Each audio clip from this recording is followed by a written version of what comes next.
खाने की टेबल पर सब लोग खाना खा रहे होते हैं। तभी खाना खाते ही सबको बहुत तेज मिर्ची लगती है। हे भगवान, इतना मिर्ची वाला खाना, आह, यह मुझसे नहीं खाया जा रहा। माँ, आप भाभी को समझाती क्यों नहीं हो? वो खाने में इतनी मिर्ची क्यों डालती हैं? अरे बेटा, मैं क्या समझाऊं?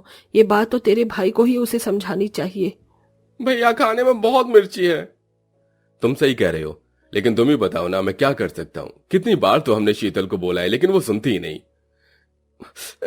ज्यादा तीखा खाने की वजह से हमें परेशानी हो सकती है भैया। तभी शीतल रसोई से और खाना लेकर आती है। अरे क्या हुआ? आप लोग खाना क्यों नहीं खा रहे हो? इतनी मिर्च वाला खाना कभी खाया जाता है क्या? क्या कहा? ज्यादा मिर्ची? अरे नहीं, मैंने तो मिर्ची थोड़ी सी ही डाली थी। रुको, मैं अभी जरा टेस्ट करके देखती हूँ।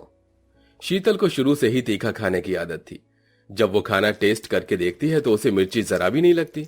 बिल्कुल ठीक है, खाना तो जरा भी मिर्च नहीं है। आपके हिसाब से 19-20 का फर्क ही होगा। भाभी, 19-20 का फर्क नहीं, बल्कि हमारे घर में इतना तीखा खाना कोई खाता ही नहीं है।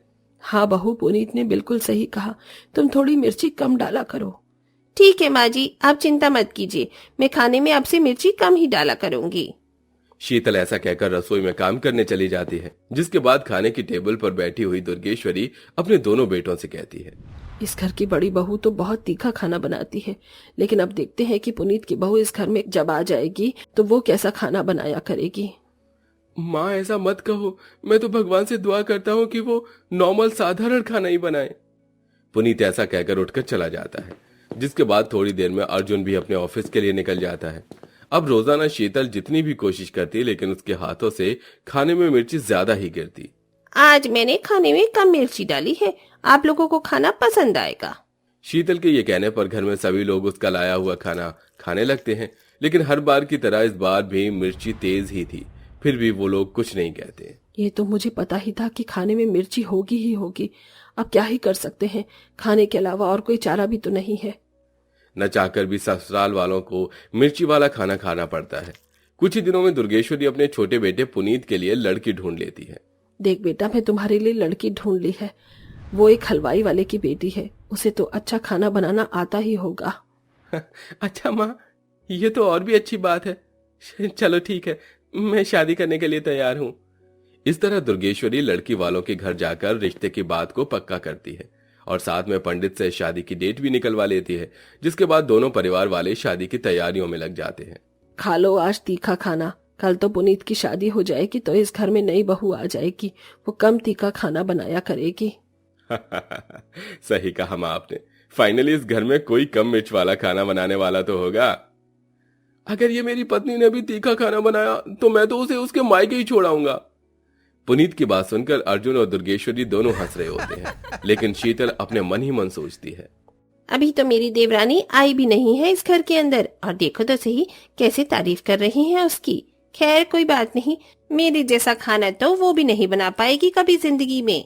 अगले दिन दुर्गेश्वरी अपने पूरे परिवार के साथ बारात लेकर तारा के घर पहुंच जाती है। जिसके बाद वो अपने बेटे पुनीत की शादी तारा से करवाकर घर ले आती है। आओ बहू, इस घर में तुम्हारा स्वागत है। आज से तुम इस घर की छोटी बहू हो। तारा अपने ससुराल को देखकर बहुत खुश होती है और वो खुशी खुशी घर के अंदर आ जाती है। उसके आने के बाद उसकी शादी की कुछ रस्में करवाई जाती हैं। दूध में अंगूठी की रस्म हो गई, तुम्हारे गृह प्रवेश की रस्म भी हो गई है, अब तुम्हारी रसोई की रस्म रह गई है। तो जाओ तुम आराम करो, कल तुम्हारी पहली रसोई की रस्म होगी। सभी जाकर आराम करते हैं। अगली सुबह, माँ जी प्रणाम। जीती रहो बहू, जाओ अब तुम अपनी पहली रसोई की रस्म में जाकर कुछ पकवान बना लो। ये सुनते ही तारा संकोच में पड़ जाती है।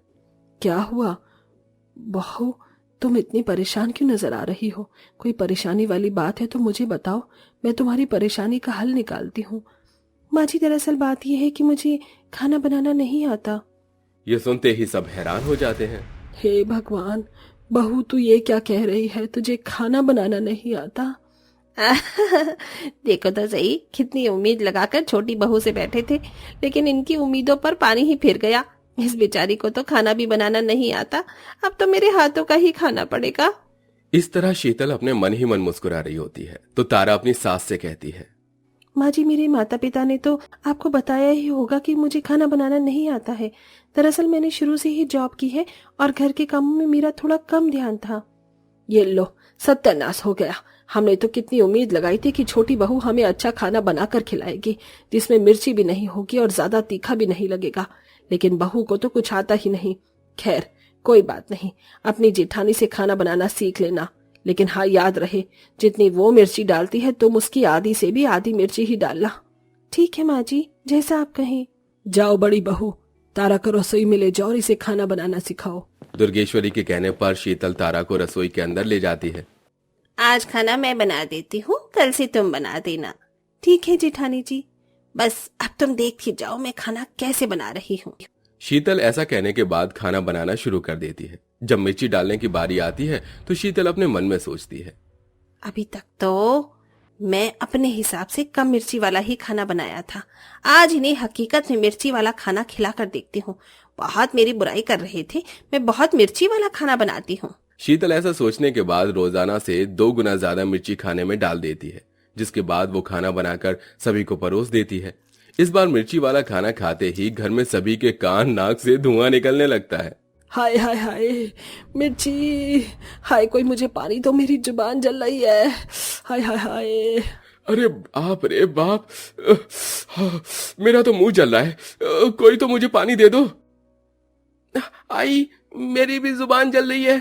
इतनी मिर्ची मैंने जिंदगी में कभी नहीं खाई। लगता है इस बार भाभी ने मिर्ची का पूरा ही डिब्बा पलट दिया। यहाँ तो पानी पीने पे भी मिर्ची कम नहीं हो रही। अपने ससुराल वालों की हालत देखते ही तारा को एक सुझाव आता है। वो फौरन रसोई में जाती है, जिसके बाद वो चीनी की रोटी बनाना शुरू करती है। चीनी की मीठी रोटी खाते ही सबको मिर्ची लगनी बंद हो जाएगी। तारा फौरन चीनी की मीठी रोटी बनाकर सभी के लिए ले आती है। अब ये क्या है छोटी बहू? जेठानी जी के हाथों का तीखा खाना तो आपने खा लिया, एक बार मेरे हाथों की मीठी रोटी तो खा के देखिए। तारा के हाथों की बनी हुई चीनी की रोटी खाते ही सबकी तीखी जुबान से मिर्ची कम हो जाती है और उन्हें आराम मिलता है।